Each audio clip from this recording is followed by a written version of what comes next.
posibilidad de hacer esta entrevista. Y hablamos también de la posibilidad de que fuera una conversación con los ciudadanos. Él me dice, la hacemos más adelante dentro de las posibilidades de la campaña, pero hoy va a ser una conversación uno a uno. Muchísimas gracias a ustedes, las más de 4.800 personas que están esperándonos desde antes de entrar al aire para esta conversación que llevaremos con el que es el candidato favorito de acuerdo con todas las encuestas. Muchísimas gracias, doctor Cepeda. Buenas noches.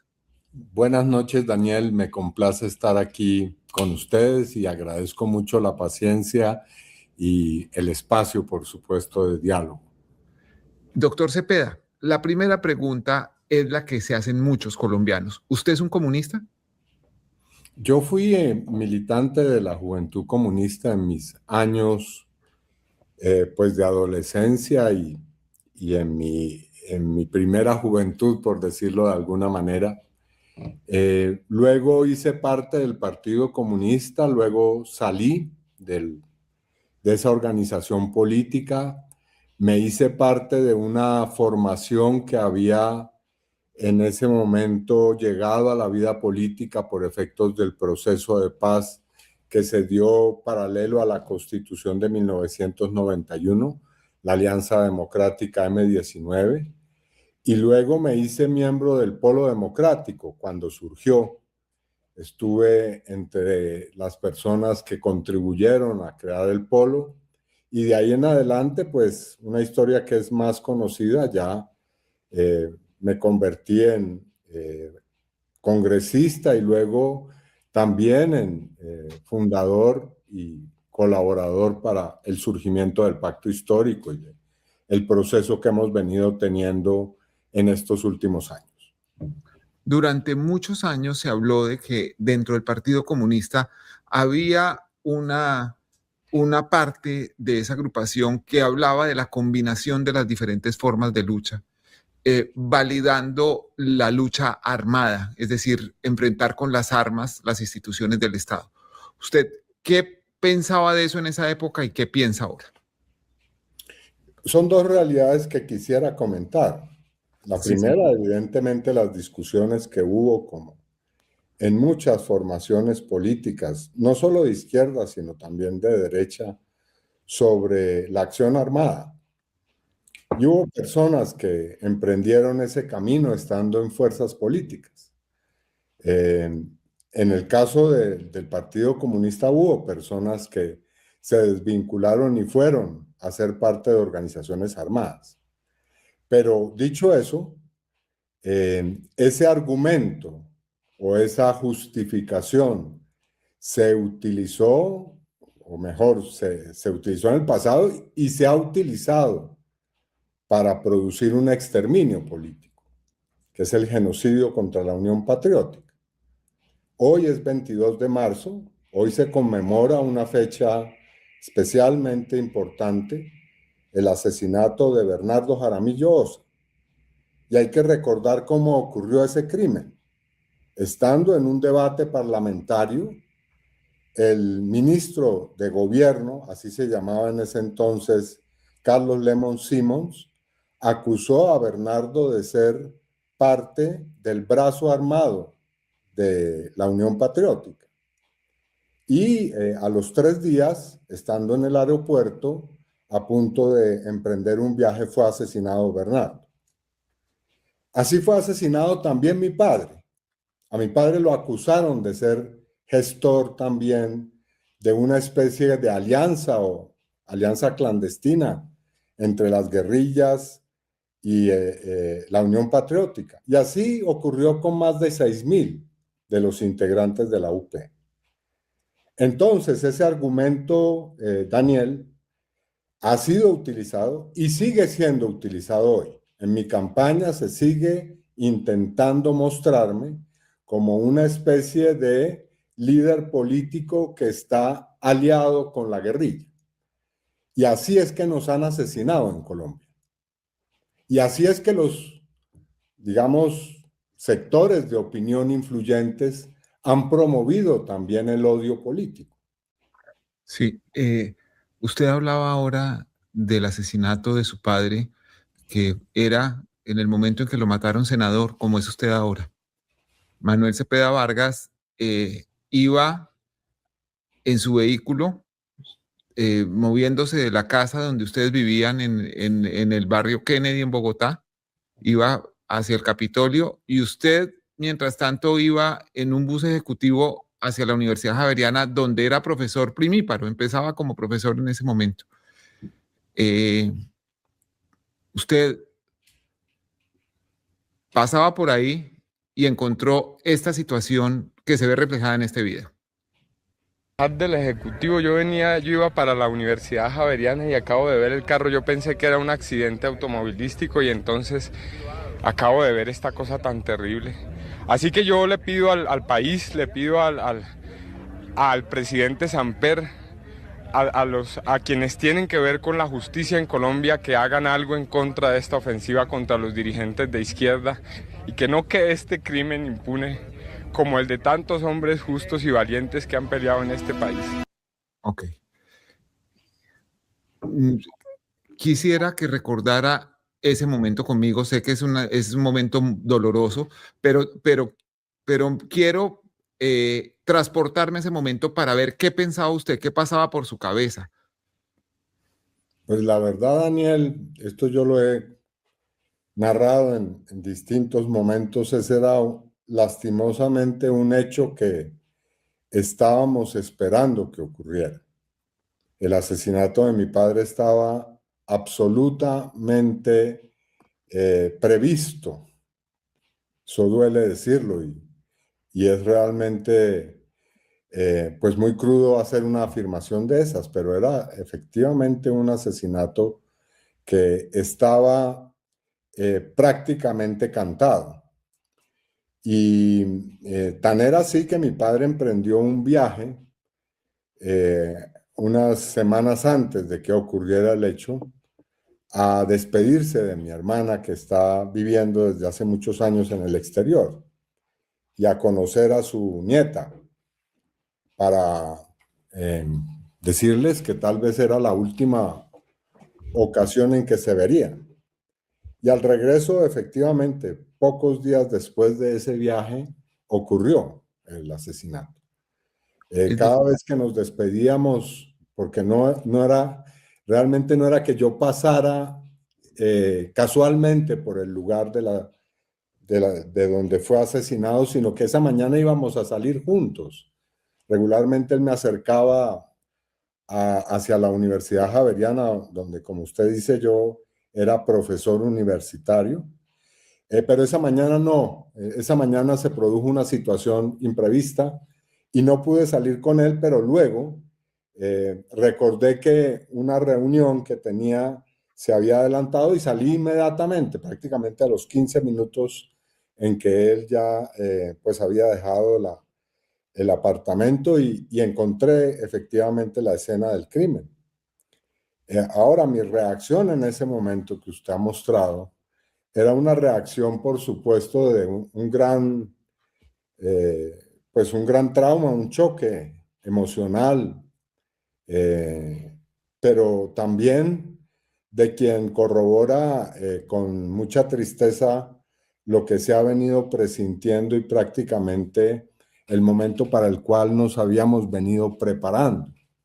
Porque mi padre había sido amenazado, estigmatizado, como ya lo he dicho, en múltiples oportunidades, y ahí la discusión era el momento en que iba a ocurrir el asesinato, es decir, en qué semana o en qué momento iba efectivamente a darse esa operación letal, como había ocurrido ya con tantos otros líderes políticos de la Unión Patriótica y con una lista que había en medio de un plan que se llamó Golpe de Gracia, que perseguía acabar con la vida de los dirigentes sobrevivientes de la Unión Patriótica, entre ellos Manuel Cepeda y Aída Bella.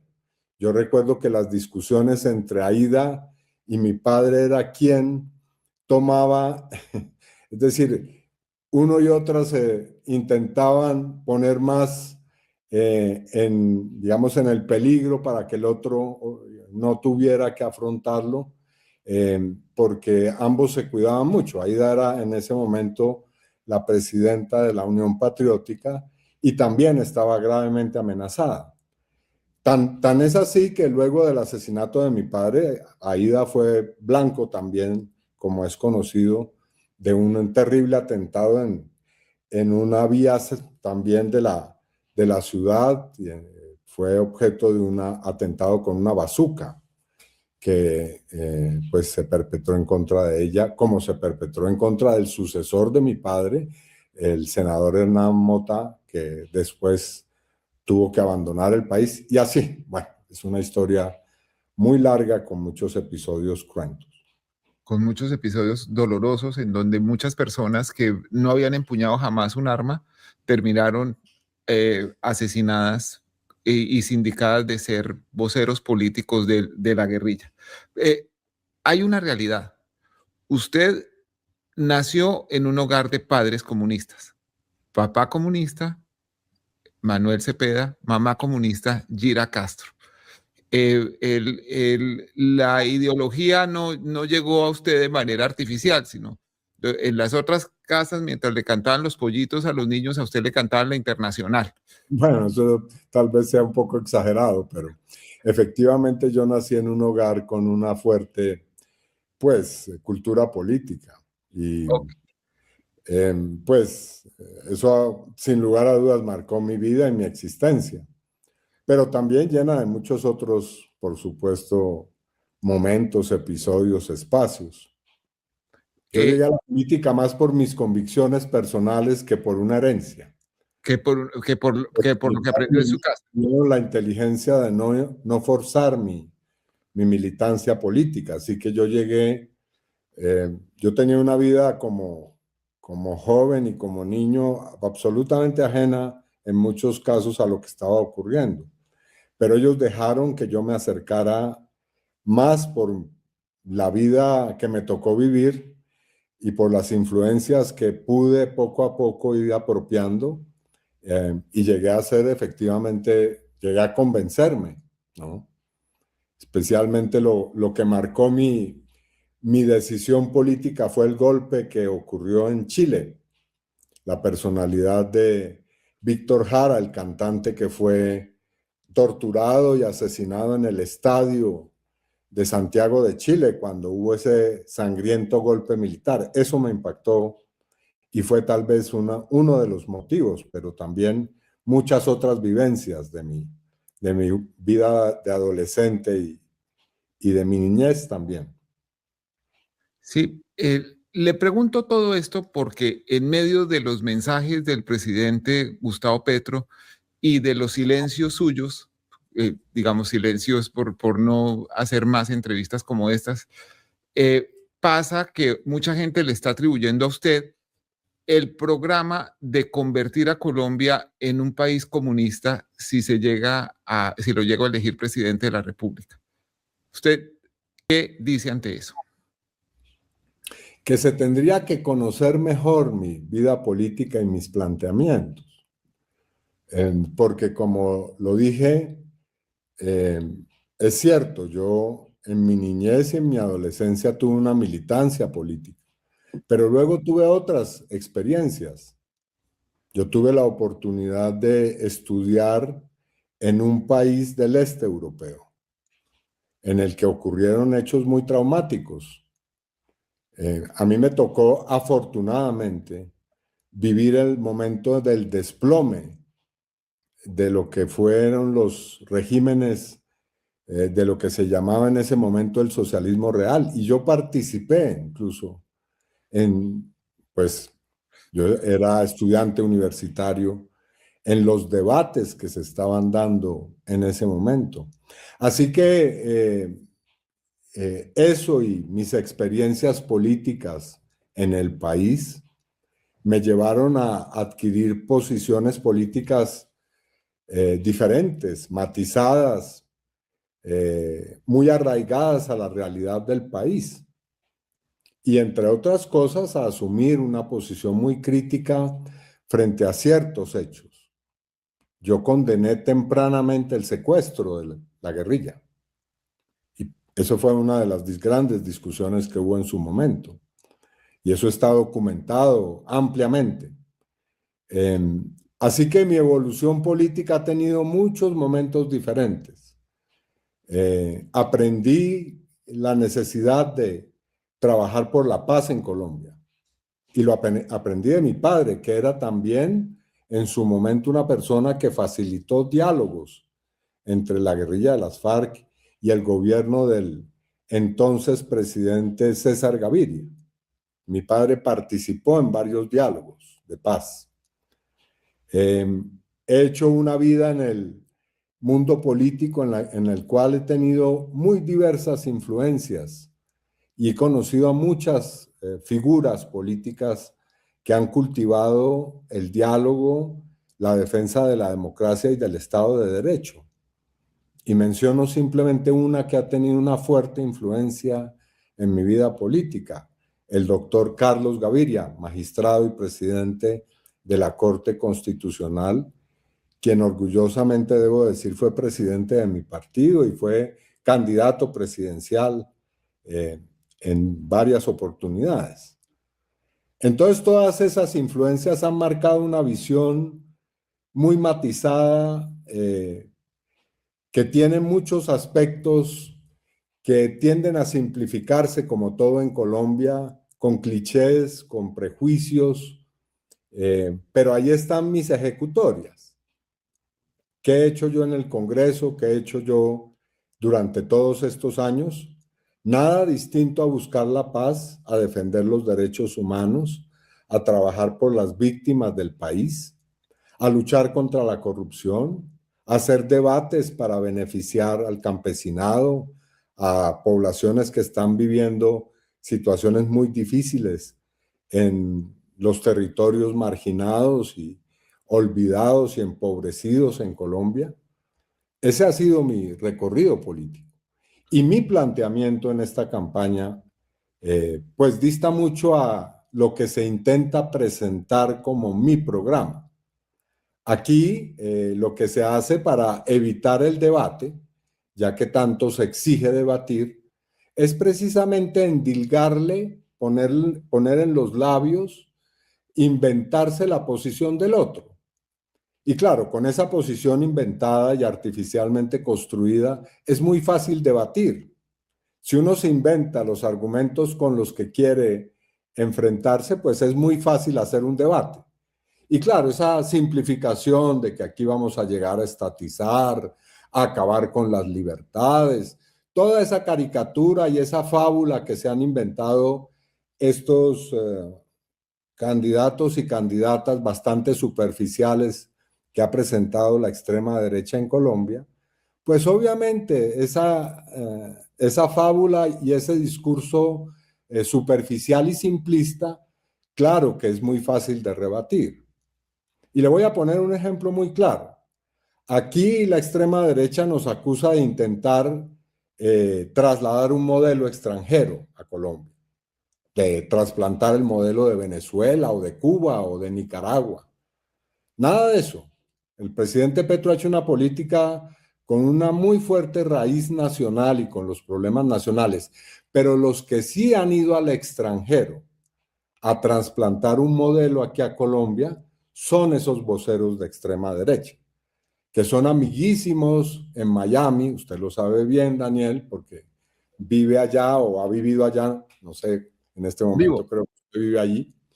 Pues esa gente de extrema derecha, muchos de esos candidatos dependen de lo que pase en Washington o lo que pase en Miami y han intentado influir en nuestras elecciones en Colombia, trasplantando precisamente influencias y poderes extranjeros en nuestra campaña.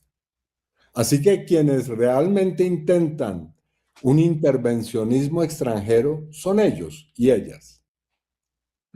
En Miami, donde yo vivo, senador Cepeda, el tema de Cuba es central en todas las discusiones. O sea, se está escogiendo un senador en Nebraska y dicen este puede ser amigo de Fidel Castro, cosas que realmente no impactan tanto la vida política de Estados Unidos, pero sí mucho la de Florida y la del sur de la Florida.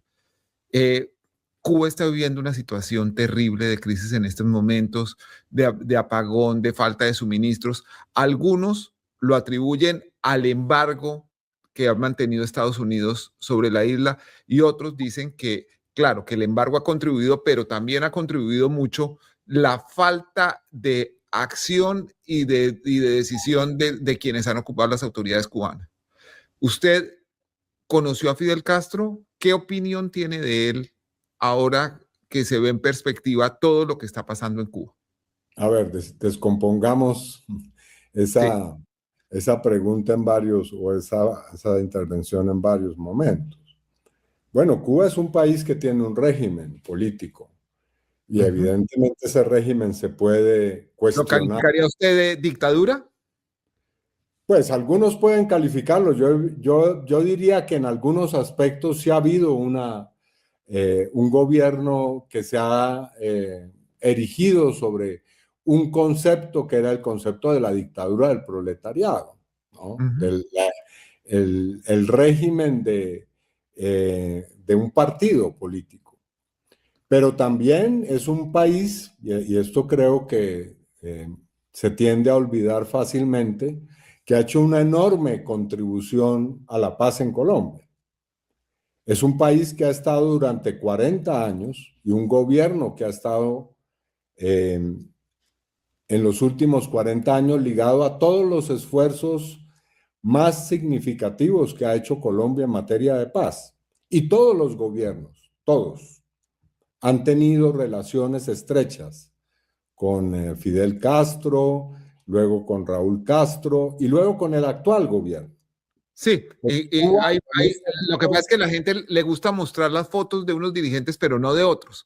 Por ejemplo, está fotografiado el presidente. Va a ver abrazados a todos aquellos que hoy, incluyendo al propio Álvaro Uribe, intentan decir que ellos nunca tuvieron relaciones políticas con personas del régimen cubano. Claro que sí, y no solamente las tuvieron, sino que pidieron o han pedido a los gobiernos o al gobierno de Cuba y a sus dirigentes distintas clases de contactos, acciones de carácter humanitario, o incluso han pedido que en el territorio de Cuba se desarrollen diálogos de paz. Ya que hablamos del expresidente Uribe, le pidió al gobierno de Cuba que durante años fuera sede de los diálogos con el Ejército de Liberación Nacional. Entonces aquí se practica realmente una hipocresía. Para ciertas cosas sí se tienen relaciones, sí se piden intermediaciones, y para otras, para, digamos, quedar bien en Miami, como usted bien dice, para no ir a disgustar a nadie en la Florida, entonces se asumen otras posiciones políticas. Ahora quiero hablar con usted del actual gobierno del presidente Gustavo Petro. Obviamente sé que usted ha respaldado al gobierno, pero quisiera preguntarle directamente en qué se va a diferenciar su gobierno del gobierno de Gustavo Petro. Primero, Daniel, déjeme ser muy sincero, porque yo en política soy una persona que tiene posiciones. Yo no intento estarme maquillando todos los días para parecer distinto. No necesito estar posando de ser de centro o de ser menos afirmativo en mis posiciones, como sí veo que lo está haciendo la extrema derecha, que ahora está desesperada por intentar transmutarse, una especie de cambio extremo. No, yo tengo posiciones muy claras. Yo he sido partícipe de este gobierno, he contribuido a elaborar su política, he trabajado en muchos campos para lograr, pues, que se abra paso no solamente la victoria del pacto histórico en las elecciones de 2022, sino también de avanzar en el desarrollo de muy diversos programas y proyectos que hemos impulsado en estos años. Así que para congraciarme con ciertos sectores políticos, No voy a abdicar ni voy a hacer una especie de apostasía de quien soy. Yo soy amigo personal del presidente Petro, lo conozco hace más o menos 40 años, lo respaldo, lo defiendo y bueno, sí, efectivamente hay puntos en los que hemos discutido no solamente con él, sino en el interior de nuestra fuerza política y seguramente habrá acentos diferentes en algunas políticas. Pero debo decirlo, para que esto sea también claro, la base de mi programa político es la base del programa que hemos defendido en estos años y que yo tengo la convicción de que ha mostrado resultados que son muy importantes. Hace unos días usted dijo esto en la plaza pública. Quiero que lo veamos y después lo comentemos. Claro que sí. Y la gran corrupción le llegó su vida feliz y plácida hasta el 7 de agosto cuando nos posesionemos con ella. Usted dice, la gran corrupción le va a llegar su vida plácida hasta el 7 de agosto. ¿Usted admite que ha existido corrupción durante el gobierno de Gustavo Petro? Sí, por supuesto. No solamente yo, lo admite el presidente, lo ha admitido, digamos, el pacto histórico. Y es un hecho del cual sentimos realmente vergüenza. Y sí, lo que dije es cierto, y lo reitero, no solamente con relación a este gobierno, sino en general. En los gobiernos que ha habido en Colombia ha habido una actitud vamos a decirlo de esta manera, de cogobierno con la corrupción. No hay ningún gobierno, ninguno, que no lo haya hecho. Sí, porque doctor Cepeda, pero perdón. Es que quiero terminar esto porque es importante. La corrupción en Colombia es un sistema. Sí. Es un sistema. Está arraigado en ese sistema en todas las instituciones, en todos los niveles, en todas las ramas del poder público. Y hay unas prácticas que están legitimadas y que están normatizadas y que se administran. Entonces, cada gobierno viene, en cierta forma, a administrar la corrupción. Esa es la triste realidad que tenemos en el país. El tema es este. Muchas de las personas que votaron por el presidente Gustavo Petro, que lo eligieron presidente, tenían la esperanza de que fuera distinto. Y resulta que es un gobierno que ha tenido numerosos escándalos. El de la UNGRD, que involucra además a viejos militantes del M-19, como Carlos Ramón González, hoy prófugo de la justicia, como el tema del hijo del presidente Nicolás Petro, que está siendo procesado, que desde luego tiene el debido proceso y derecho al debido proceso y a la presunción de inocencia, pero sobre los cuales el país conoce mucho. Los casos que han involucrado a Juan Fernando Petro, el hermano del presidente, los casos de Armando Benedetti, que es el ministro más poderoso, y de la embajadora en Gran Bretaña, Laura Sarabia. En fin, son muchos casos. ¿Qué va a hacer usted para que no le pase lo mismo? Lo primero es que yo he anunciado muy claramente, Daniel, cuál es mi posición frente a este asunto.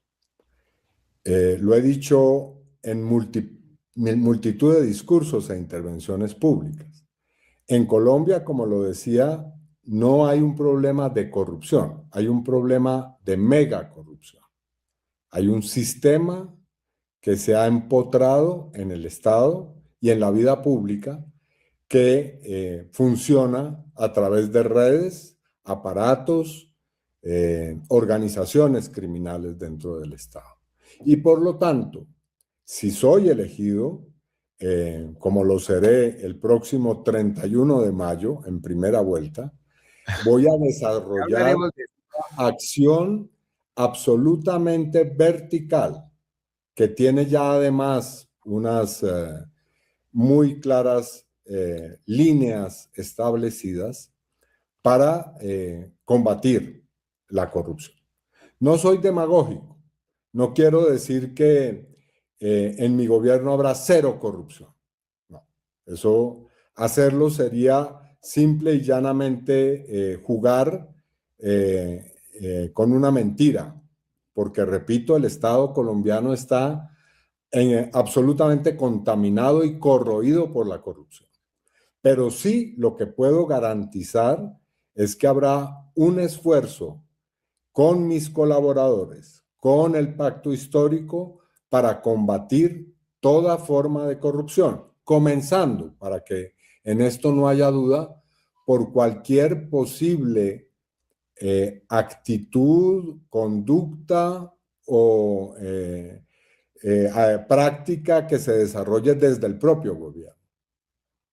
Así que en eso vamos a tener una política supremamente clara y como un eje esencial del programa.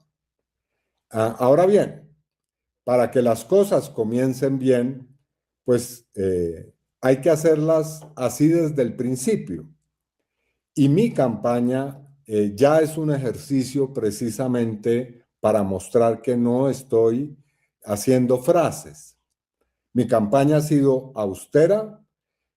Puedo dar cuenta de cada uno de los recursos que se han invertido en estos meses de campaña y ya lo dije, vamos a mantener esa línea hasta que culmine este proceso electoral. Así que la austeridad, la rendición de cuentas, el control permanente, el combate cuando se presenten hechos de esta naturaleza serán componentes fundamentales, no solamente de mi programa, sino de mi ejercicio de gobierno. El ejercicio del gobierno empieza por nombrar personas que no tengan cuestionamientos previos en los cargos. Correcto. Ese no ha sido el ejemplo de este gobierno. O sea, bueno, ya dijimos. De Carlos Ramón González existían cuestionamientos antes de llegar a esos altísimos cargos. Daniel, hay que dejar que los procesos disciplinarios, penales se desarrollen. Pero evidentemente, en esto quiero ser muy claro, en mi gobierno, persona que tenga cuestionamientos, que haya llegado con una hoja de vida y desarrolle otro tipo de conductas, va a tener que asumir, obviamente, responsabilidades. Por lo menos desde el punto de vista que me corresponde, que son las administrativas y las decisiones políticas. Sí, hay una fábula de Rafael Pombo que ahora me acuerdo hablando con usted, que termina diciendo: gobiernos dignos y timoratos, donde haya queso, no mandéis gatos. Sí, pero bueno, a mí me parece que es una caricatura reducir el gobierno a eso, ¿no? Nuestro gobierno no ha sido simplemente una trama de corrupción. Estoy de acuerdo con usted. Sería injusto reducirlo a eso, pero también ha sido eso. Injusto, sino faltaría la verdad profundamente, porque aquí ha habido muchos elementos. Y parte del asunto es que me llama la atención que se discuten mucho estos, pero no se hablan de otros. ¿Por qué no hablar de reforma agraria? ¿Por qué no hablar de los cambios sociales que ha hecho el gobierno? ¿Por qué no tratar los problemas en los que ha tenido resultados muy significativos? Tal vez porque obviamente esto que es vergonzoso y que ya lo estamos aquí comentando es simplemente un aspecto de lo que ha ocurrido en estos años. Porque aquí han ocurrido muchas cosas, Daniel, como se sabe. Y parte de ellas tienen que ver precisamente con ese porcentaje de favorabilidad que tiene el presidente Petro. Sin duda, hay cosas que han marchado bien y que no las reconoce, digamos, sus contendores políticos. Pero también hay cosas que sin lugar a dudas no están marchando bien. Uno, por ejemplo, es el tema de la salud, senador Cepeda. La gente siente que la situación de atención de salud... Segundo, Daniel, ¿vamos a hablar también de las otras? Sí, claro que sí, vamos a hablar de todas, pero entiéndame que obviamente el ejercicio del periodista es buscar lo que no está bien. Lo que está bien. No voy a semejante, digamos, figura del periodismo intentar darle ningún tipo de recomendación o consejo sobre cómo ejerce ese periodismo, pero yo creo que es necesario mostrar el panorama completo, por supuesto. Sí, de acuerdo. La salud efectivamente es un problema muy grave, pero a mi modo de ver sería bastante también simplificatorio mostrarlo como un problema de este gobierno. Sí, este gobierno puede tener responsabilidades sin lugar a dudas, pero estamos ante la crisis de un sistema que estaba cantado, que estaba absolutamente claro que iba a terminar como está terminando, desde el comienzo.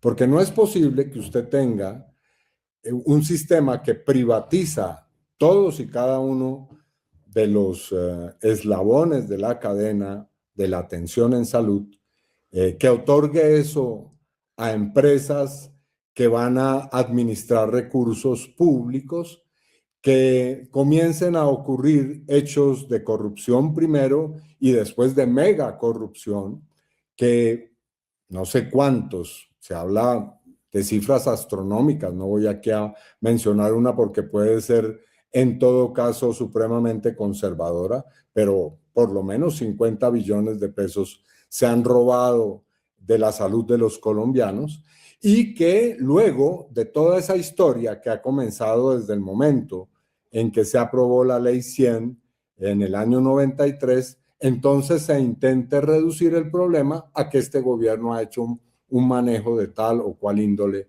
del problema de la salud. Aquí tenemos que asumir una discusión sistémica. Es decir, aquí hay que hacer una reforma estructural. Y esa reforma, ojalá podamos hacerla con un debate público y democrático que nos permita encontrar una salida que va más allá de resolverle el problema a algunos empresarios de la salud. Aquí el problema es de millones de compatriotas, el problema es de un sistema que se redujo simple y llanamente a un negocio y que dejó de lado problemas tan importantes como la prevención de las enfermedades, que dejó de lado la atención en salud en muchos territorios olvidados del país, la calificación y las oportunidades laborales para el personal de la salud, para mencionar algunos aspectos simplemente. Senador Cepeda, oyéndolo y, digamos, reconociendo que es un problema de muchos años, que no arrancó en el gobierno del presidente Petro, pero que sí se agravó durante el gobierno del presidente Petro por acción y por omisión. Y viendo... Para precisar esto, no es que el sistema venía bien y que tenía algunos problemas. Sí. No, es que era un sistema que estaba haciendo y que estaba absolutamente cantado que se iba a derrumbar y que desde hacía tiempo venía mostrando que no había forma de seguirle poniendo curitas y que había que realmente reformarlo. Y eso no se quiso hacer en este gobierno. Entonces, claro, lo que está ocurriendo, sí, podemos discutir sobre responsabilidades, posiciones, discusiones sobre lo que ha dicho y hecho el gobierno, pero estamos ante un problema de un sistema. Eso es importante dejarlo claramente establecido y la reforma que tiene que venir no es una reforma en la cual simplemente... En estos días le escuché una propuesta, digamos, que me dejó absolutamente atónito a la senadora Valencia, como muchas de las cosas que ella propone, de entregarle otros 50 billones a, digamos, esta máquina voraz de corrupción que ha habido, para que tal vez dentro de otros años tengamos que volver a la misma discusión, y peor. No más por ese camino. Aquí tenemos que hacer una reforma a fondo y estructural. Y esa es la discusión que hay que plantear. ¿Esa reforma a fondo contempla la participación de privados en el sistema de salud o la exclusión total? No, ¿cómo se daría una discusión sin ellos? Imposible. Hay que tenerlos en cuenta, hay que dialogar, pero obviamente bajo la conciencia de que no podemos seguir con este sistema que tenemos y que los cambios que deben ser introducidos deben ser cambios estructurales y a fondo. Sí, usted está 100% de acuerdo en la reforma de salud que presentó la doctora Carolina Corcho en su momento. ¿Piensa que ese es el camino a seguir para reformar el sistema de salud?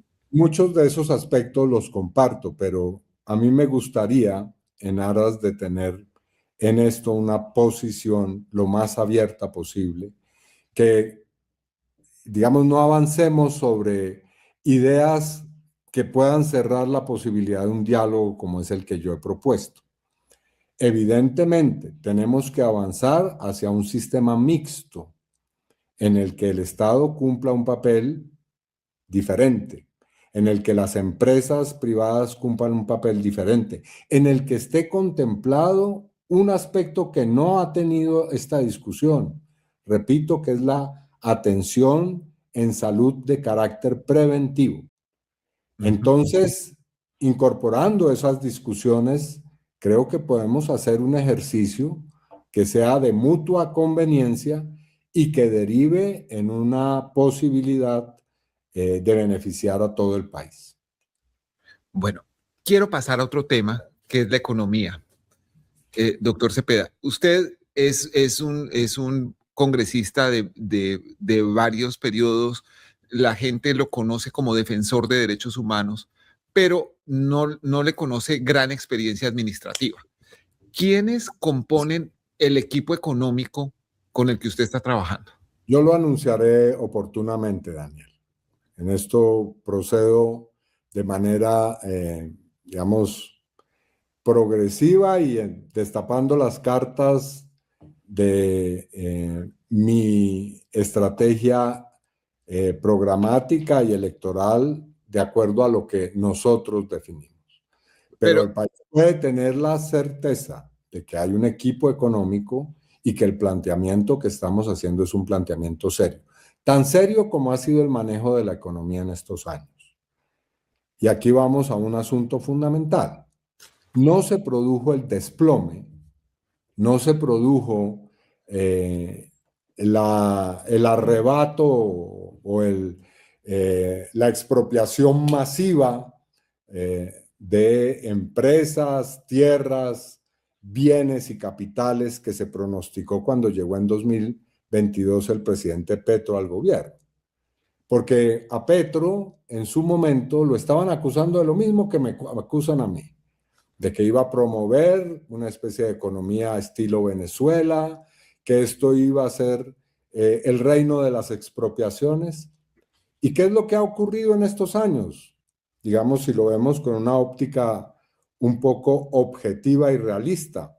Bueno, la economía ha tenido cambios muy benéficos, partiendo del hecho de que se ha comenzado, no digo se ha superado, pero se ha comenzado a superar síntomas y componentes de lo que yo diría es la enfermedad holandesa de la economía colombiana.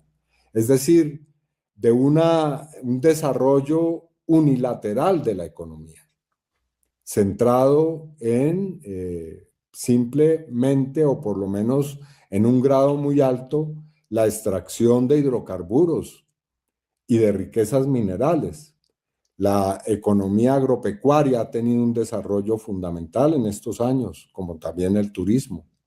Así que ha habido no solamente una diversificación, sino también ha habido una muy sana posibilidad de que se desarrollen otros aspectos y factores de la economía que tienen un carácter productivo. Y no sobre la base de estatizar, no sobre la base de quitarle a los empresarios sus capitales. Las 1000 empresas más importantes del país han tenido utilidades supremamente significativas en estos años, como lo han reconocido y como lo reconoce la superintendencia respectiva en este caso. Entonces, nosotros vamos a darle continuidad a ese comportamiento económico que ha tenido un impacto favorable en materia de inflación, en materia de desempleo, en materia de crecimiento económico. Sí, Y eso lo vamos a hacer con gente, le aseguro, Daniel, absolutamente capacitada, que tiene todos los pergaminos, que tiene todo el conocimiento y la experticia para desarrollar una política económica responsable. doctor Cepeda, seguramente cuando usted anuncie esos nombres, las personas que usted dice capacitadas y con pergaminos, muchas personas van a tener opiniones y algunos las va a tranquilizar, a otros no, pero digamos, es el equipo con que usted se juega. Pero en estos temas sí tiene mucho que ver, digamos, el entrenamiento y la formación de algunas personas, del ministro de Hacienda, del director de Planeación Nacional. Eh, en algún momento, el presidente Petro nombró en Planeación Nacional a Alexander López, que es un dirigente con muchos méritos en otros, pero que, digamos, él mismo reconoció que no era el mejor para las matemáticas. En ese caso, ¿usted piensa acudir a personas que tengan formación tecnocrática en materia económica para esos altos cargos? Daniel, yo en general en mi vida política no procedo de una manera irresponsable. Uh-huh. No, yo, es decir, cuando yo asumí esta decisión, la asumí con todas sus implicaciones. Y por supuesto, el manejo de la economía del país es un asunto supremamente serio. No va a estar en manos de cualquier persona.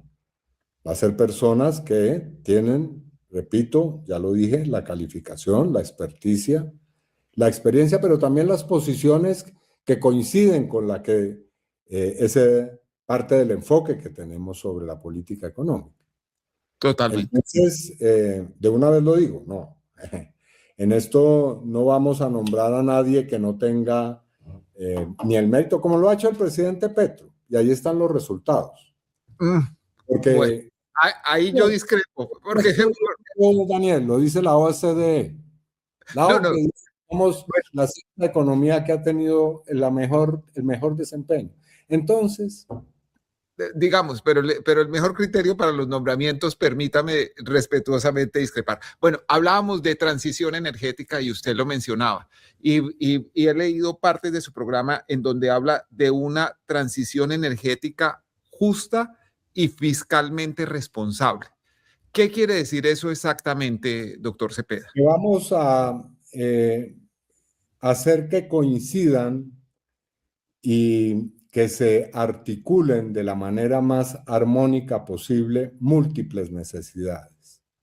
Una de ellas está definida en el programa de nuestro gobierno. Hay que reducir el impacto de la crisis climática. Este no es un asunto que esté sometido al capricho, a la voluntad simplemente aleatoria de quien ejerza la jefatura de Estado. Es una exigencia de la vida en el planeta, de nuestra responsabilidad con la Amazonía y la Orinoquía como santuarios de biodiversidad y de riqueza natural que, digamos, tienen en Colombia, pues una muy importante dimensión, como también de los páramos y de otros lugares que tienen un valor estratégico desde el punto de vista de esta lucha que estamos dando por conservar la riqueza natural en el planeta, no solo en Colombia.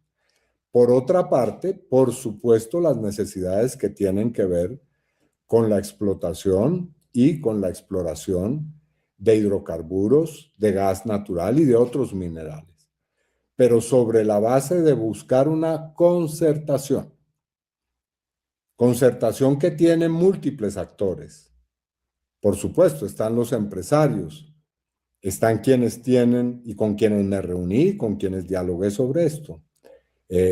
Pues por supuesto, intereses y responsabilidades en esto. Responsabilidades con su sector, responsabilidades con muchos trabajadores y puestos de empleo que hay en el país, responsabilidad con la economía del país.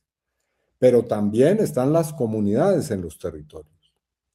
Las comunidades que sufren el impacto directo de los proyectos que tienen que ver con una explotación que a veces tienen formas absolutamente implacables, que no son de explotación, sino prácticamente de devastación de los entornos naturales.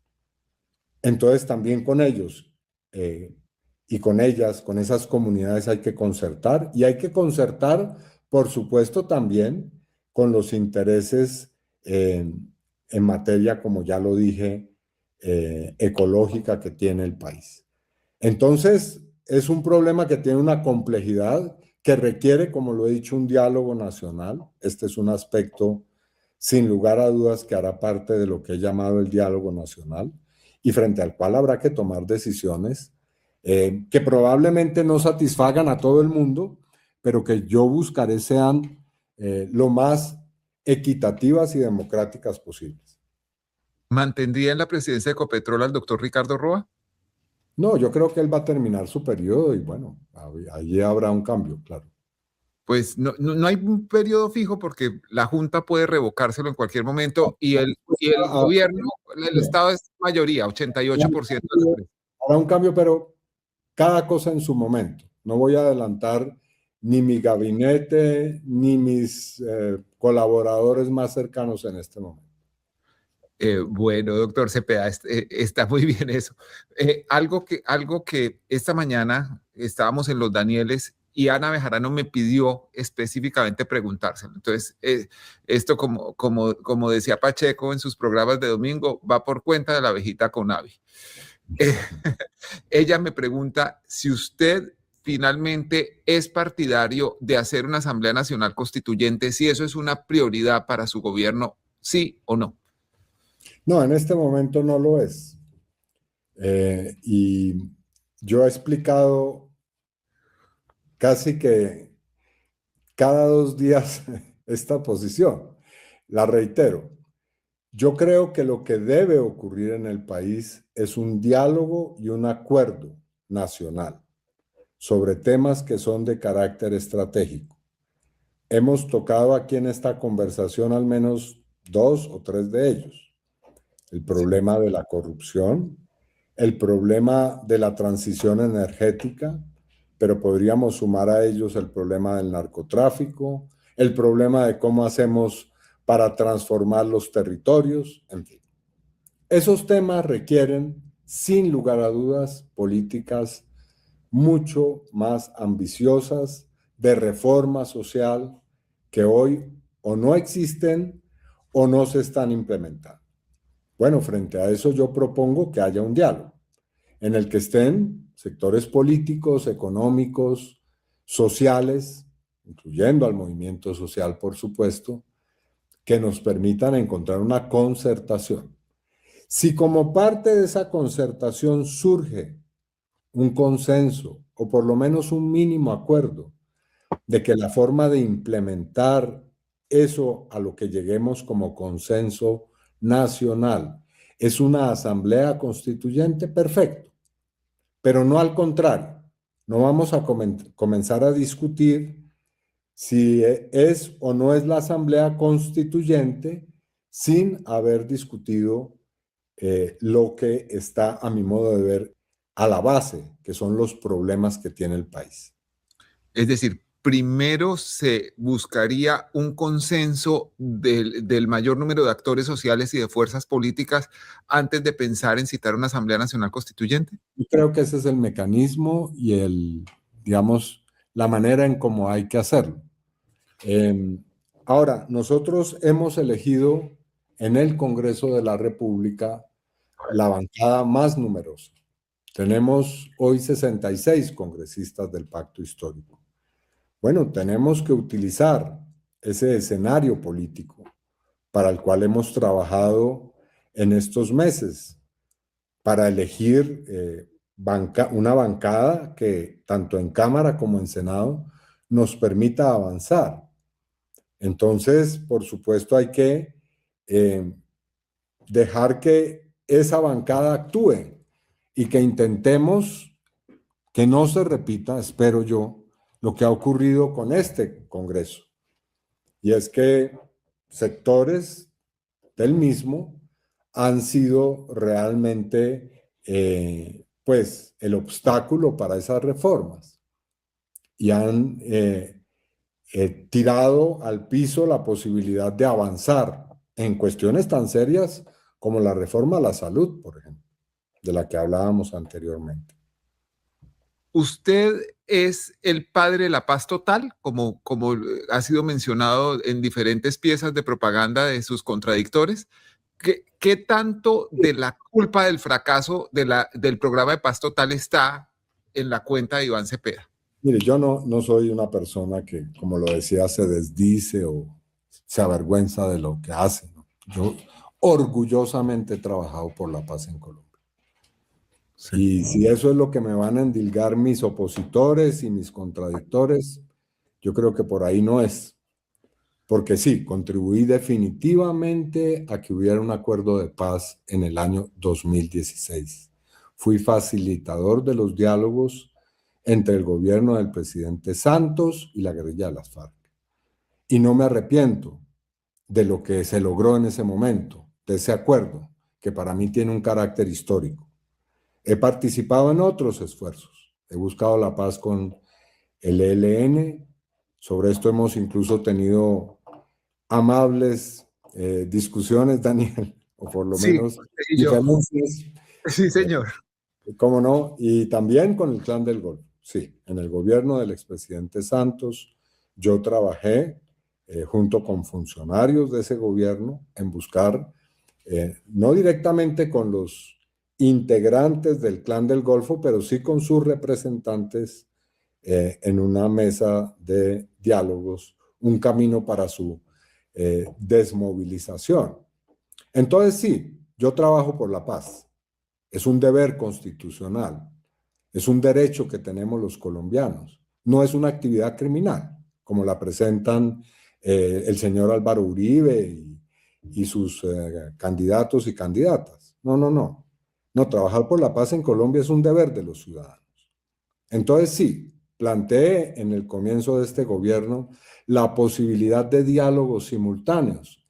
Y para no hacer un planteamiento, simplemente estuve en una mesa de negociación durante 2 años y medio, que no pudo fructificar por circunstancias que no voy aquí a entrar a detallar, pero que no en todo caso tienen que ver con la responsabilidad del gobierno, sino que atañen también a su interlocutor, el ELN, como se ha podido ver. Entonces sí, ha habido un esfuerzo de paz y se va a seguir haciendo. Quiero decirlo claramente, habrá una política de paz. ¿Tendrá la forma que tuvo en este gobierno? Muy probablemente no. Se van a intentar hacer esfuerzos que tengan un carácter mucho más puntual, probablemente, y con resultados concretos. Pero dicho eso, Daniel, a mí me parece que es casi que un chiste, un mal chiste, proviene de un mal sentido del humor, decir que lo que está padeciendo hoy el país es culpa de la paz total. Eso no resiste ningún análisis serio. Eso es una, digamos, invención para la propaganda política que ejercen también sectores de la extrema derecha. Porque en Colombia tenemos un problema muy grave, como lo tenemos en todo el continente. No es un problema de Colombia solamente. Y es que se ha diversificado el mercado del narcotráfico, que se ha globalizado la economía del narcotráfico. Y que también, y esto es parte de lo que está ocurriendo, que es casi tan grave o más grave que lo anterior, y es que la minería del oro se ha convertido en un factor preponderante. La economía ilícita, la explotación ilícita del oro se ha convertido también en una economía tan pujante o más que la del narcotráfico. Y la articulación entre ambas economías ilícitas es realmente la que provoca un desarrollo exponencial. No digo de los grupos armados en Colombia, sino de las redes criminales transnacionales, que es lo que estamos viendo hoy. Así que endilgarle la culpa de lo que está ocurriendo en algunos territorios del país, algunos, a que hubo mesas de diálogo es, repito, un mal chiste. He visto en su programa de gobierno una expresión que dice política de paz con seguridad humana. ¿Usted Sí. podría explicarnos en qué consiste ese planteamiento, senador Cepeda? Yo creo que la política de seguridad es una política integral. No es una política exclusivamente militar o policial o de orden público. Por supuesto que la política de seguridad tiene un componente muy importante en materia de cómo se despliega en determinados lugares del país y en general en el país la fuerza pública y en las ciudades también. Pero como se ha podido comprobar hasta la saciedad, eso no es suficiente. Y no ha sido suficiente ni en la lucha contra las organizaciones armadas, ni en la erradicación de las economías ilícitas. Aquí ha habido un reiterado fracaso que no voy a entrar a documentar ni a explicar de lo que se ha llamado la guerra contra las drogas. La guerra contra las drogas es probablemente la política más fracasada que ha habido. ¿No? Se habla mucho del fracaso de la paz total, pero no se habla del fracaso de la guerra contra las drogas durante 60 años en Colombia. Y seguimos en eso. Entonces, la cuestión es que la política de seguridad y la política de seguridad humana no es ninguna invención ni mía ni del gobierno del presidente Petro, sino que es un concepto que ha utilizado la Organización de Naciones Unidas. Atañe a la realidad de que es necesario producir cambios de carácter económico, social, en el desarrollo territorial, tanto el desarrollo territorial rural como urbano, para lograr que las políticas de intervención militar y policial tengan un resultado distinto. Entonces, aquí tenemos, voy a decirlo de una manera un poquito esquemática, 5 grandes regiones donde están concentrados los activos esenciales de las economías ilícitas. En esos territorios debe haber una acción del Estado distinta, que tenga un carácter, es decir, no se trata de que el Estado descuide su presencia en el resto del territorio, pero en esos 5 lugares que están claramente focalizados, diagnosticados, que sabemos por qué y cómo pues se ha producido ahí el conflicto armado, las violencias, las economías ilícitas, requieren de una intervención estatal de carácter integral. Y eso significa una acción, primero, del Estado. Segundo, yo diría que de una concertación con la empresa privada y también con actores de la sociedad civil. Hablemos del tema puramente militar. Hay un hecho que es cierto. Usted, en lo personal, en lo familiar, ha sido una víctima de la violencia, como lo han sido otras personas en Colombia. Pero la investigación por el asesinato del senador Manuel Cepeda, su padre, arrojó que los pistoleros eran suboficiales del Ejército Nacional. Así es. Eventualmente usted va a ser el comandante general de las Fuerzas Armadas de Colombia. ¿Cómo superar esa desconfianza recíproca entre los hombres de las fuerzas militares que sienten que usted ha sido una persona que ha denunciado violación de muchos de los que han sido sus jefes y de muchos compañeros de armas, violaciones de derechos humanos? Y por un lado, y usted que tiene que tener vivo el recuerdo de quién apretó el gatillo para matar a su padre. Pues Daniel, yo he estado en el Congreso de la República desde el año 2010. Es decir, voy a completar ya prácticamente 16 años de ejercicio como congresista. Y durante todos los periodos he estado en la Comisión Segunda Constitucional, que se ocupa precisamente de las relaciones con la fuerza pública. Así que para mí, esas relaciones no son nuevas y las he ejercido de la manera más responsable posible. Es cierto, he hecho mucho control político y he hecho muchos debates, pero al mismo tiempo he contribuido a realizar un diálogo con las fuerzas militares y de policía y conozco a oficiales, conozco a suboficiales, a miembros de la fuerza pública desde hace mucho tiempo. Con algunos sí tengo una relación supremamente difícil, pugnaz incluso, pero con los mandos militares he tenido una relación cuando ha sido necesario de colaboración, cooperación y ha sido una relación armónica. Y le voy a poner un ejemplo sencillo. Durante 2 años y medio estuvimos dialogando en la mesa de conversaciones con el ELN y en esa mesa de conversaciones hubo representantes durante todo el tiempo de las fuerzas militares y de policía. Con esos oficiales he tenido la mejor relación, una relación de colaboración, de entendimiento, de diálogo, de asumir decisiones conjuntas. Así que para mí esa no es una relación nueva. En el año 2010, el Estado colombiano pidió perdón oficialmente a través de el ministro de ese entonces, Germán Vargas Lleras, pidió perdón por el asesinato de mi padre e hizo un acto de reconocimiento de responsabilidad.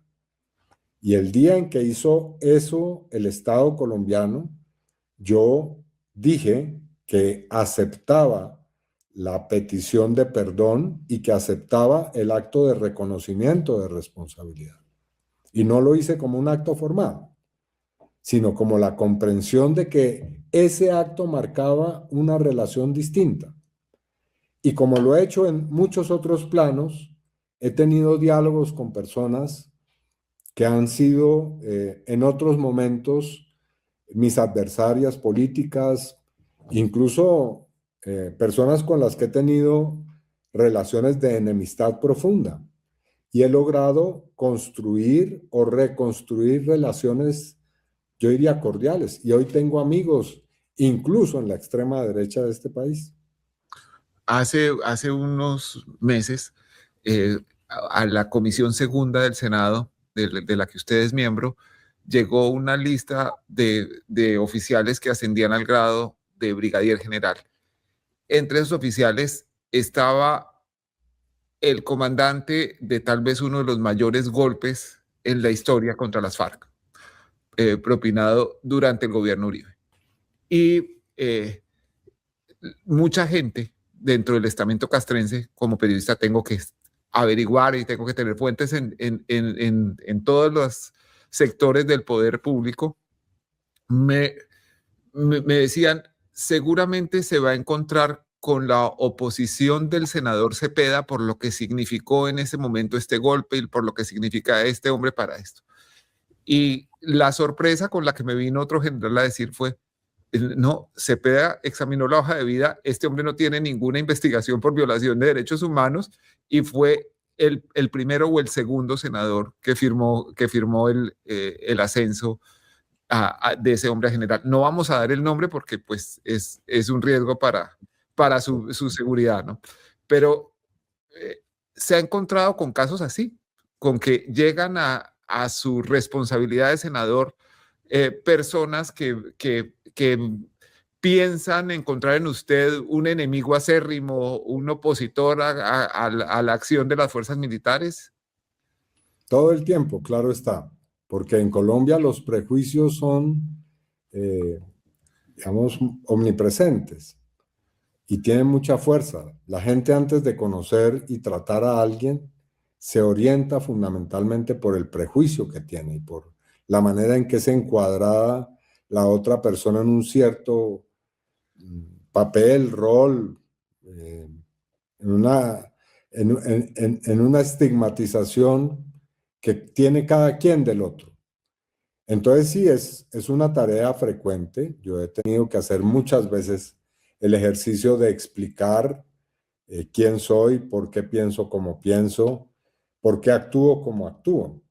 Pero he tenido en estos años muchas experiencias gratificantes de mis relaciones con miembros de fuerza pública.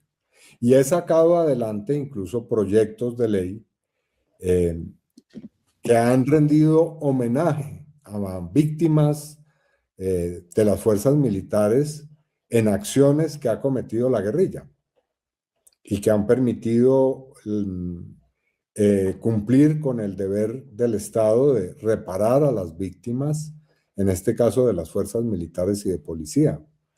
Así que aquí habrá sorpresas en el momento en que yo tenga que asumir digamos, una responsabilidad de ese tema.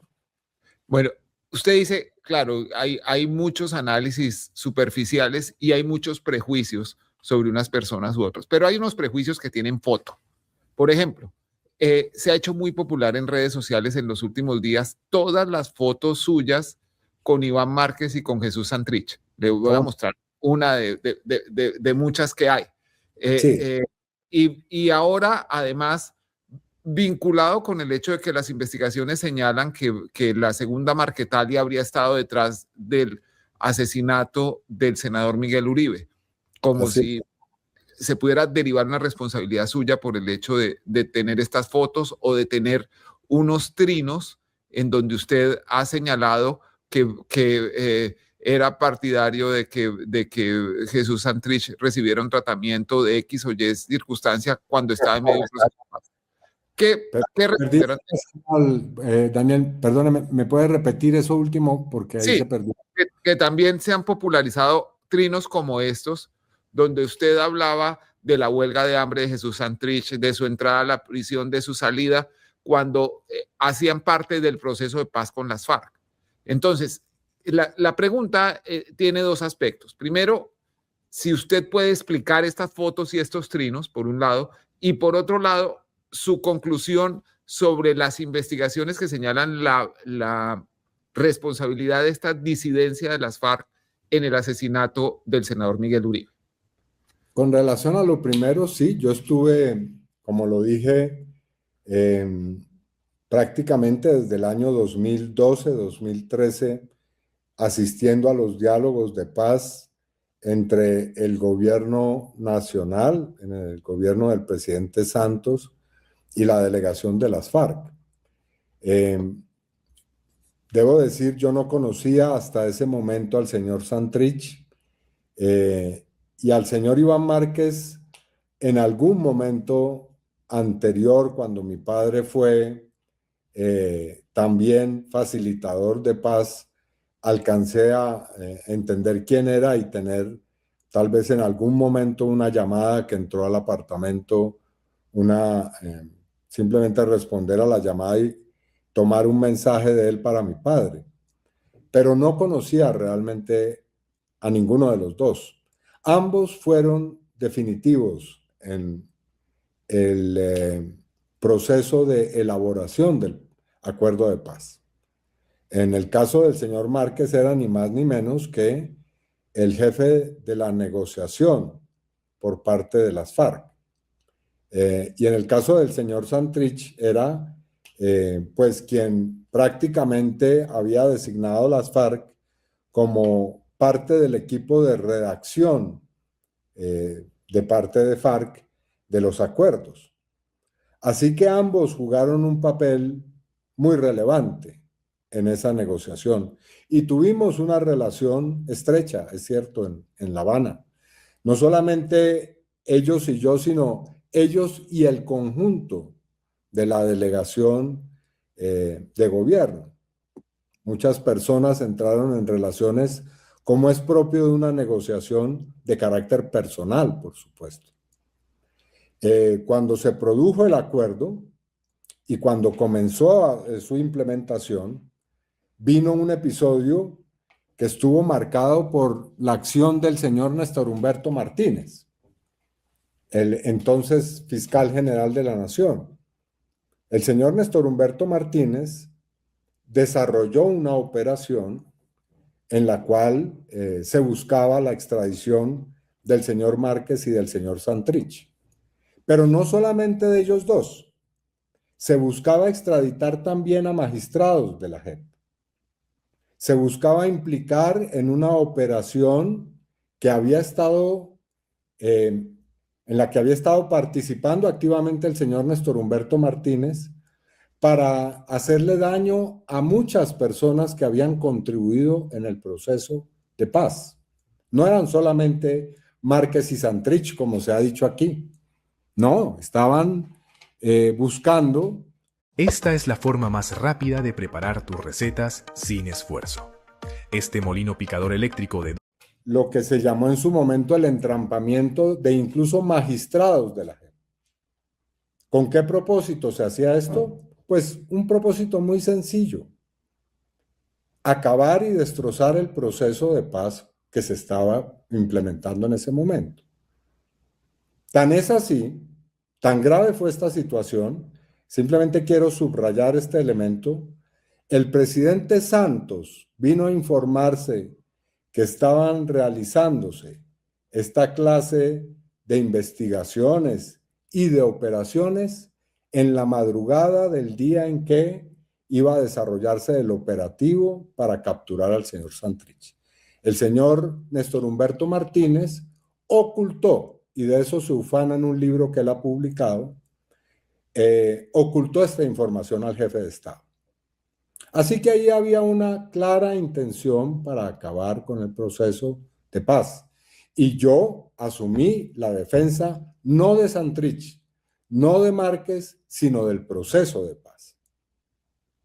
¿Por qué? Porque si se hubiera logrado extraditar a estos señores, pero también implicar a magistrados de la JEP y a otras personas, el resultado hubiera sido evidente, obvio.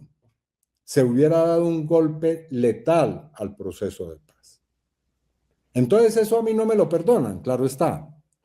Porque como yo no soy una persona que actúa de acuerdo a conveniencias ni a simpatías, no, yo sí me atravesé a la posibilidad de acabar con el proceso de paz. ¿Por qué? Porque de eso dependían muchas cosas en este país. Dependía la vida de muchas personas en los territorios, la tranquilidad que se había comenzado a lograr en muchas partes del país como resultado del proceso de paz. Y lo informé claramente a las autoridades, por supuesto. Yo no actué de manera ni clandestina, ni soterrada, ni hice ninguna clase de operaciones silenciosas. No, todo esto se le dijo al presidente Santos, a quienes estaban en la mesa, al propio fiscal Néstor Humberto Martínez. Le dirigí, en ese momento le dirigí incluso porque las operaciones de entrampamiento también estaban dirigidas, entre otras, a personas de todo el entorno mío. Entonces, en esas circunstancias, le dirigí al señor Néstor Humberto Martínez una carta diciéndole que si él me estaba investigando. A lo cual él respondió negativamente. Dijo, no, de ninguna manera. Usted no se le está haciendo ninguna investigación. Entonces, esa es mi historia. Sí. Ahora entonces... El tema de la disidencia que está, de la que hicieron parte Santrich, que ya murió. Bueno, ya. No, el señor Santrich tomó su camino. Sí. Una vez que fue puesto en libertad, él se fugó. Él. Un hecho que yo condené pública y abiertamente. Porque traicionó al proceso de paz, porque dejó a los que sí estaban comprometidos con ese proceso, los firmantes de paz, los que habían hecho esa importante apuesta en una situación muy difícil, como el señor Márquez igual. Entonces, por supuesto, traicionaron el acuerdo de paz. Y eso lo dije con toda claridad en su momento. Porque se exhiben esos trinos, pero no se exhiben los otros. Sí. Es usted como en la vida. Entonces, uno aparece en unas circunstancias, pero no aparece en las otras. No, yo fui absolutamente claro en ese momento. Ellos integraron una disidencia. Una relación al señor Santrich en un operativo militar, no sé si fue el ejército o algún tipo de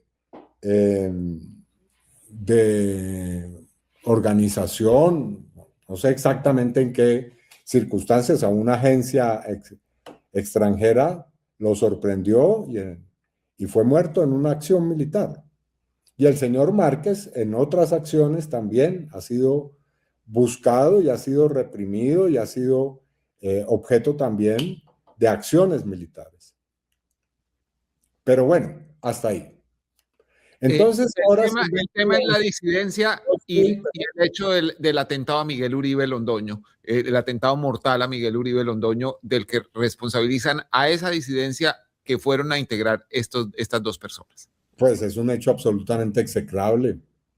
Es un crimen de lesa humanidad, un crimen de guerra, que debe ser castigado con toda la severidad. Pero claro, aquí lo que se busca ahora es urdir y tejer un escenario para ni más ni menos que comprometernos al presidente Petro y a mí en una situación que es realmente infame. Y es prácticamente insinuar, porque son insinuaciones, que nosotros somos coautores de un hecho tan grave y tan macabro como ese asesinato. Y digo que son insinuaciones, porque ni el expresidente Uribe, ni la señora Valencia, ni ninguno de ellos se ha atrevido a hacer una acción penal. Fíjese usted cómo es la cosa. Entonces se suelta esta acusación calumniosa y nadie responde ante la justicia por estos hechos. Entonces por eso le dirigí una comunicación en estos días al expresidente Álvaro Uribe, que es muy bueno a la hora de hacer acusaciones, pero muy malo en el momento de responder por ellas, porque ya tiene una amarga experiencia conmigo. Él sabe que cuando se va a los tribunales tiene que irse de manera seria, porque si no le puede pasar lo que le pasó en estos años y es terminar con una condena. Entonces, claro, es muy fácil intentar acabar con la honra de alguien, pero muy difícil, repito, tener que responder de manera seria ante la justicia por ese intento. Ya que toca usted el tema del expresidente Álvaro Uribe, usted es visto por una parte importante del país como la antítesis, la némesis de Álvaro Uribe. Debo decir que usted siempre ha sido respetuoso de las decisiones judiciales, las que han condenado a Uribe y las que lo han absuelto, aunque resulten, esto ya es una calificación mía, no del senador Cepeda, contraevidentes, absolutamente contrarias a las pruebas que había en el proceso. Pero, ¿qué garantías puede contar el expresidente Uribe y los suyos en un eventual gobierno de Iván Cepeda? Yo diría que todas. Yo he tenido con el expresidente Uribe una muy álgida relación y discusión pública, pero yo soy una persona respetuosa del Estado de Derecho y como jefe del Estado no me prestaré ni actuaré en ningún momento para interferir o actuar interfiriendo o interviniendo o poniendo a mi servicio al Poder Judicial. Seré profundamente respetuoso de sus decisiones y obviamente cuando no las comparta, como lo he hecho en estos años, haré público lo que yo piense sobre ellas. Pero de ninguna manera utilizaré la jefatura del Estado para una causa personal, ni con relación a Uribe ni con relación a ninguna. Yo seré el presidente de todos los colombianos y las colombianas, y como tal me comportaré. Vamos a hablar de uno de sus contendores. El abogado Abelardo de la Espriella ha hablado de que si llegara al poder, entre sus prioridades está destripar a la izquierda. Después ha matizado un poco la afirmación diciendo que es más, que no es un tema físico, sino es más el tema judicial y de buscar la condena de los que han estado con Petro y todo. ¿Qué piensa usted de ese tipo de afirmaciones? Yo expresaré mis opiniones sobre el señor de la Espriella oportunamente, pero lo quiero decir claramente, yo no voy a optar en este proceso electoral ni por la política espectáculo ni por la política sucia. No voy a prestarme para eso, lo he dicho desde el comienzo. No voy a responder insultos con insultos. No me voy a prestar para hacer show, ¿no? Y por eso, pues, ha habido grandes reproches, que por qué no aparezco en el mismo ejercicio que otros candidatos y candidatas, ¿no? Porque eso no es lo mío. Ir a un escenario a que alguien le diga a uno que lo va a destripar, entonces uno le responde con una amenaza igual o peor que esa, eso no es lo que yo considero en este proceso es necesario y útil. E igual con la candidata Paloma Valencia. En un debate en el Congreso, ella, cuando el debate se puso intenso, lanzó un grito en el recinto parlamentario diciendo: senador Cepeda, no me vaya a matar. Bueno, así ¿qué clase de debate puede haber? Si cuando se presenta un argumento, el interlocutor dice que eso es equivalente a una especie de sentencia de muerte. Entonces, desde esa perspectiva, no me presto a ese ejercicio. El señor de la Espriella tiene una hoja de vida que ha sido altamente cuestionada y que tiene, obviamente, ahí unos hechos, ¿no?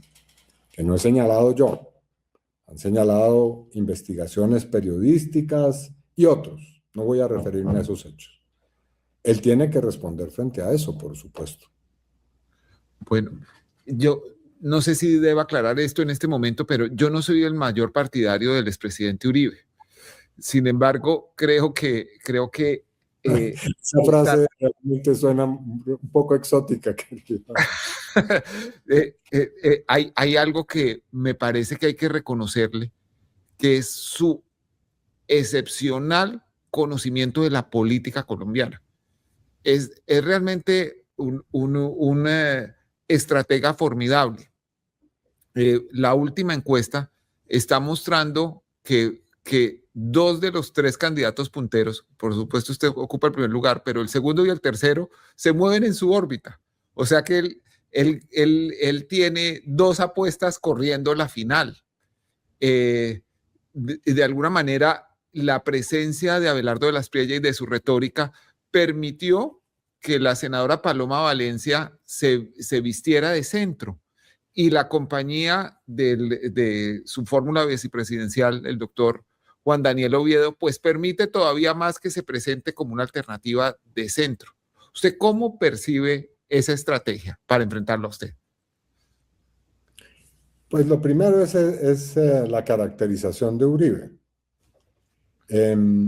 Sí, no, sin lugar a dudas es una figura que ha tenido un peso muy importante en la vida política, pero no, yo no voy a hacer ninguna clase de, digamos, encomio o elogio. No digo que usted lo esté haciendo, Daniel, pero desde mi perspectiva a sus estrategias políticas.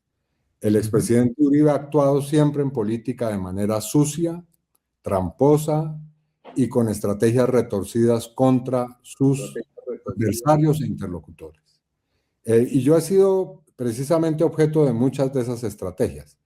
Así que no es propiamente un demócrata que tiene la condición de un gran talento político. No, es un hombre que utiliza con mucha habilidad métodos unas veces legales y transparentes y otras sucias e incluso ilegales. Debo decirlo con toda claridad. Así que por ahí ya yendo, la señora Valencia no es ninguna representante del centro político. Este es, digamos que, tal vez el mejor chiste que se ha echado en los últimos tiempos en Colombia. No, la señora Valencia representa a el señor Álvaro Uribe, a su ideología, a sus convicciones y a sus métodos. Así ahora venga una operación de disfraz político. Claro, para algunos incautos eso puede tener efecto, pero no para el país. Yo respeto las encuestas, no soy triunfalista, no soy soberbio, pero no, digamos, tal vez hasta ya no, que Paloma Valencia de un día para el otro nos amaneció de centro. No, eso no. Ese es un engaño, es una treta, es una trampa política, porque ella representa efectivamente y en todas sus actuaciones en el Congreso, consecuentemente, esa ideología y esa forma de proceder. Ahora, ella dice que ella es consecuente, pero no lo está haciendo. Sí está buscando esa operación de cambio extremo, de maquillarse de otra cosa. No, ella es representante del expresidente Álvaro Uribe. Por eso dije hace unos días que nuestro debate es con él, no con sus enviados o sus voceros directamente. Ahora, sobre lo que está ocurriendo en las encuestas podemos hablar. Sí. Y me parece interesante. Sería conveniente también entrar a ver esos resultados y discutir un poco sobre qué es lo que está pasando realmente. Sí, primero, la escogencia de su fórmula vicepresidencial, la senadora Aida Quilqué, ha sido leída en algunos sectores como cerrarse a la posibilidad de conquistar personas por fuera del núcleo de la izquierda dura y casi que cerrarse a la posibilidad de admitir personas de centro en su círculo inmediato. Esa es una de las lecturas que se le ha dado. ¿Usted qué le diría a los votantes que no son petristas o a los que, habiendo sido petristas, hoy están decepcionados para que voten por usted? En primer lugar, yo estoy muy orgulloso de mi elección, de mi fórmula vicepresidencial, a quien no considero como parte de un universo que ya tenemos ganado y parte como de una especie de militante o simplemente de compañera de militancia política. No, Aida Quilqué es un símbolo de este país. Una persona totalmente calificada que tiene todos los méritos para ser vicepresidenta en Colombia y que si yo llego a faltar por alguna circunstancia, lo hará de manera responsable y brillante. Confío plenamente en ella. Así que no es un acto de sectarismo político o de empecinarnos en una línea sectaria para excluir a nadie. No, es simplemente el reconocimiento de que en Colombia los pueblos ancestrales han sido históricamente excluidos, pisoteados, dominados, discriminados, víctimas del peor racismo, como se evidencia en muchos de los comentarios que uno escucha después de una decisión tan importante. Ahora, las encuestas, ¿qué están mostrando? Que Aida es plenamente competitiva. Las dos encuestas que han sido publicadas, en ambas gana. Bueno, en esta última del Centro Nacional de Consultoría por un estrecho margen, pero en la otra encuesta, la que antecedió a esta, sí, la de GAT3 de RCN. Sí, gana con holgura a su contrincante inmediato, que es el señor Oviedo.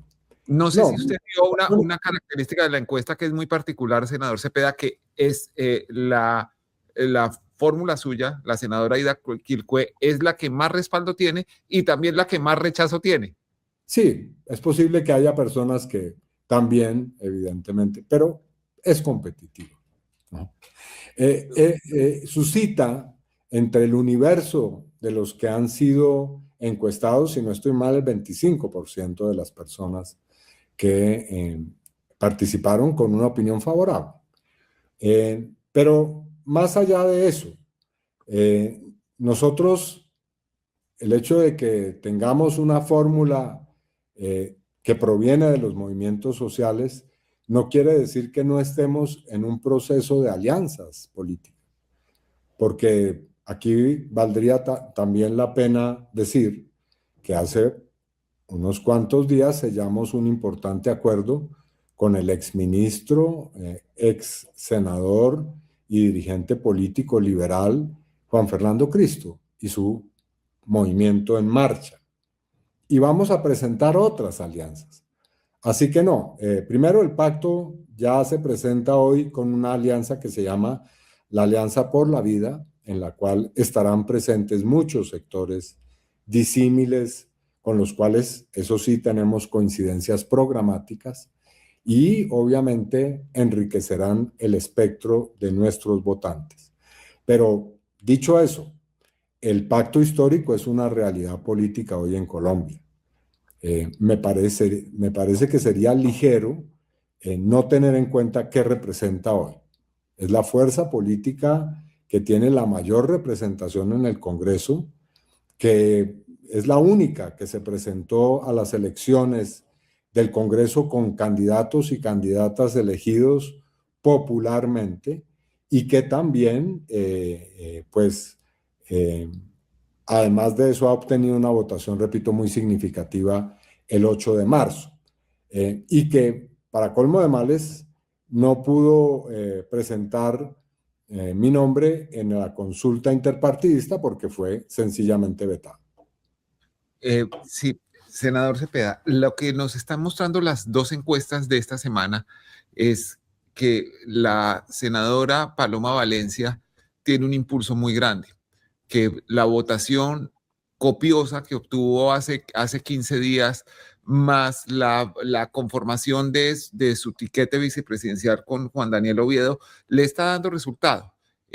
Usted está adelante, ahí lo vemos en la encuesta del Centro Nacional de Consultoría para Cambio, con 34.5, y ella subió 18 puntos desde la última encuesta previa a las consultas, subió de 4 a 22.2. El doctor Abelardo de las Piedras se mantiene en los números que tenía antes en esta encuesta del Centro Nacional de Consultoría. En la de RCN baja 5 puntos, pero digamos, fue rebasado ya en esta encuesta por la senadora Paloma Valencia. ¿Cómo piensa usted enfrentar? ¿Usted hubiera preferido a De las Piedras como contendor? Venga, no tengo en eso ningún inconveniente. Y no, está bien. A mí me parece que las encuestas son una guía y es una guía importante. Pero también, a mi modo de ver, más que estar simplemente en ese mundo de encuestas, hay que estar en lo que se debe estar. Y nuestra campaña se está desplegando de una manera muy clara en todo el país, con actos multitudinarios. Llevamos 80 prácticamente de esos actos, con presencias de miles de personas. Un cálculo que hemos hecho es que hemos estado con casi 400,000 personas después de esos 80 actos en todo el país. Así que estamos en lo que estamos. Yo creo que hay que ver, habrá que ver la evolución de esos resultados. No creo que hayamos, en este caso hablando de nuestros propios resultados, llegado al techo. Yo creo que no nos hemos podido medir como pacto histórico en una encuesta, perdón, en una consulta como se hizo el 8 de marzo, y veremos. Quiero ver la evolución de esos resultados que sí, en esta encuesta son de esa naturaleza que usted señala, pero hay otros resultados que muestran otras realidades. En la hipótesis de una segunda vuelta, usted supera a todos ampliamente menos a una candidata, la cual la supera por 5 décimas, lo cual quiere decir que está en el empate técnico con Paloma Valencia. Muchas gracias. Ahí está el resultado: 43.3 suyo y 42.9, 4 décimas. Y pues el margen de error de esta encuesta es de 3 puntos. Eso quiere decir que usted puede estar en 40 y ella en 45, digamos, exagerando los movimientos en contra suya. También podríamos decir que ella está en 39 y usted en 47, pero ese es digamos, el rango estadístico. Pero lo cierto es que hoy está empatada con usted dentro del margen de error. ¿Eso le señala algo? No, lo cierto es que hoy estamos en la carrera hacia el 31 de mayo. Sí. Y nosotros nos hemos puesto como objetivo vencer en primera vuelta. Esa es nuestra apuesta. Eso es lo que estamos haciendo.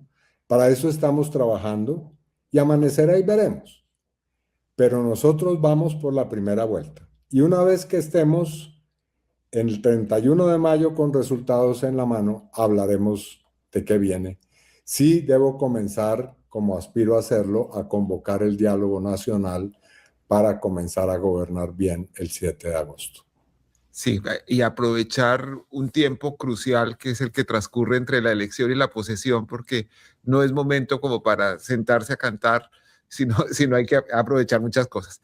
El viernes, The New York Times, que es quizás el periódico más importante del mundo, publicó una información según la cual una fiscalía en Nueva York y otra en Brooklyn está investigando al presidente Gustavo Petro por aspectos relacionados con financiación de su campaña y presuntas relaciones con narcotraficantes. No hay mucha claridad sobre eso. Después las agencias Reuters y AP han sacado otras cosas que precisan que tal vez hay unos memorandos de trabajo de la DEA, pero que no se ha concretado en un proceso llevado por un fiscal. Sea lo que sea, ahí hay un tema sensible que muestra varias cosas. Primero, que en la preocupación de alguien en Estados Unidos está el tema de las acciones y las conductas del presidente Petro sean o no sean ciertas. Y en otras, que posiblemente desde Estados Unidos vaya a surgir una especie de interferencia en el resultado de las elecciones en Colombia. ¿Usted cómo lee esto que se está viviendo? Bueno, lo primero es que el presidente Petro no es un agente del narcotráfico, ni es un aliado, ni ha sido connivente, ni ha tenido relaciones, ni se ha enriquecido, ni ha buscado en algún momento esa clase de vínculos. Eso es evidentemente una estratagema de las más sucias que hemos visto en Colombia en los últimos tiempos, un país donde se practican esta clase de campañas con frecuencia. No, el presidente Petro ha sido toda su vida un consecuente luchador, a costa incluso de poner en riesgo su vida contra el narcotráfico, contra la parapolítica, contra las mafias en la política, como está, digamos, contundentemente demostrado. No creo que haya que emplear en eso grandes esfuerzos para sustentar eso. En segundo lugar, aquí hay un horizonte que es bastante confuso y que es intencionalmente confuso. Sí, efectivamente ha habido movidas en Washington para buscar que la situación del presidente Petro sea una situación difícil, comenzando por su inclusión en la lista OFAC. Pero también había la estrategia de buscar prácticamente una situación de enfrentamiento directo con el presidente Trump. Una estrategia que, digamos, tuvo un traspié fundamental, y es que, contrario a lo que se vaticinaba, el presidente Petro tuvo una interlocución supremamente inteligente y productiva con el presidente Trump. Ahora se sale con esto. ¿Y cómo aparece? Como un rumor, como una especulación.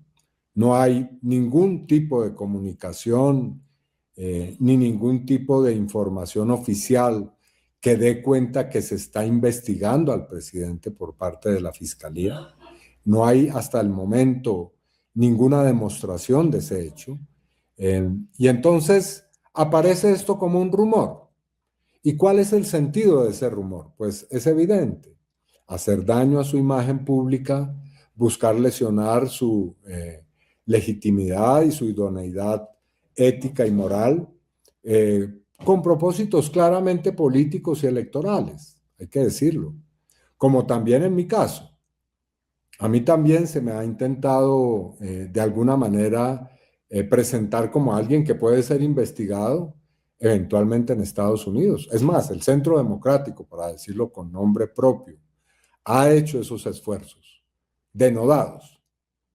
Entonces sí estamos ante una estrategia que no tiene nada que ver con el narcotráfico o con la lucha contra el narcotráfico. No, tiene que ver con la intención de la extrema derecha colombiana y del sector que dirige Uribe de frustrar un éxito en el final del gobierno del presidente Petro y en las elecciones que vienen. Eso hace parte del menú del Centro Democrático, que incluye, pues, además de esta operación camaleónica de presentarse como el gran centro político, de desarrollar al mismo tiempo estrategias intervencionistas en nuestro país. Hágame el favor.